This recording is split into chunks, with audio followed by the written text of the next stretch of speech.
everyone! Today we are going to talk about the plotline of a well-known story, To Kill a Mockingbird, based on the theme of discrimination towards people due to their race and the rumors they've heard.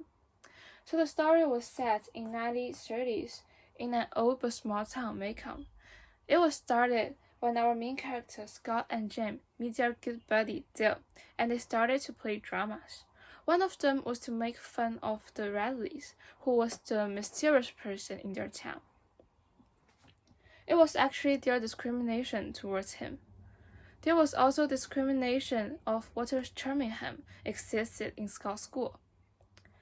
So the story started to build closer relationship between Scott and the Radleys based on two events. The first one is the knuckle, and the second one is the blanket given by Mr. Radley when Miss Maddie's house was on fire. So far, introduction of discrimination toward the Radleys was actually paused for now because people's attention was caught by racism of Tom Robinson. After Ethics said that he got a case of Tom Robinson, an African American, Scott's classmate and her cousin started to insult her and Ethics. More events like the Mad Dog and Aunt Alexandra's discrimination towards Carpenia also illustrate that racism was so common in the 1930s. One of the most intensive conflicts existed in this story was in the jail. When Ethics tried to protect Tom from Mr. Elvers and Mr. Birmingham. Also, the environment of the jail, and it was in midnight, also built up the intensity. Luckily, the appearance of Scott actually saved Tom and Ethics. Let's move to the core scene of the whole novel. The trial.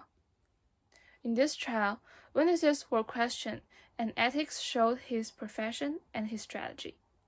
With Tom's answer and Ethics' statement, we, as readers, were actually convinced that Tom was innocent. However, the jury still sentenced him to jail. I don't think it's a judgment based on justice anymore. I think it's a judgment based on his race. And that's where the first climax takes place. So with the threat of Mr. Elvers and death of Tom Robinson, his case was actually about to over. And Scott's school started again.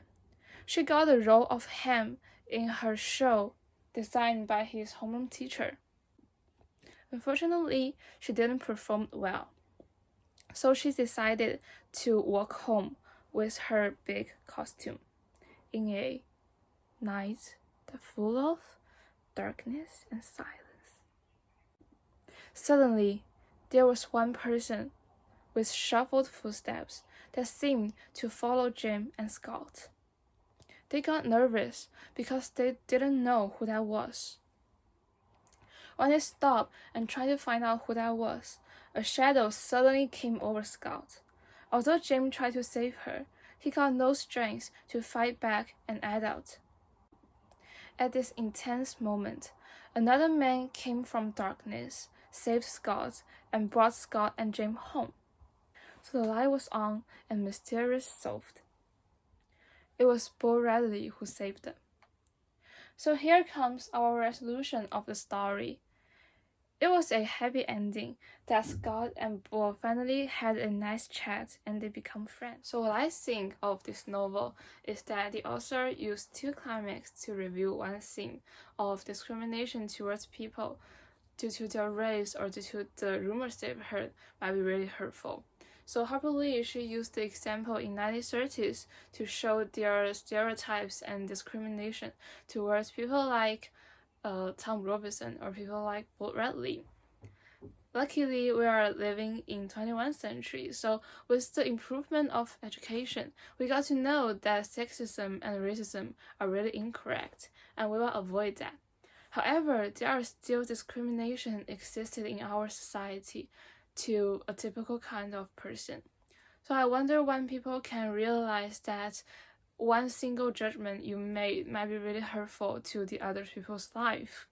So hopefully we can eliminate discrimination and we can live a better life. Thank you. And finally, thank you for listening to my presentation. Bye.